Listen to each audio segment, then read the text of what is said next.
සම්මා උඹට හොඳට පැහිලා වගේ නේද? පැහුනට වැඩක් නෑ පුතා. ඉස්සර වගේ නෙමෙයි.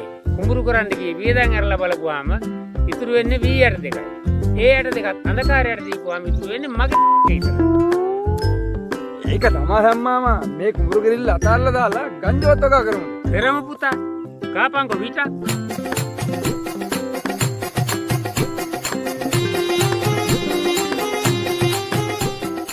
ඔව් ඒක නෙමෙයි උඹ දැන් මේ කොහෙද මේ දවාලේ යන්නේ?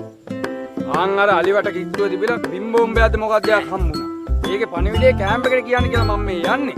ඉතින් ගොම් බූරුවෝ ඔය වාගේ වැදගත් පණිවිඩයකට යන මිනිහා මෙතන මේ විතරක අහවල් මගුලක් කරනවා.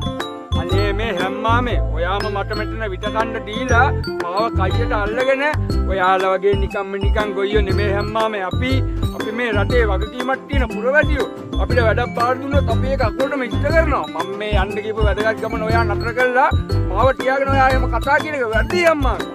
මේක තියාගන්න මම යනවා යන්න.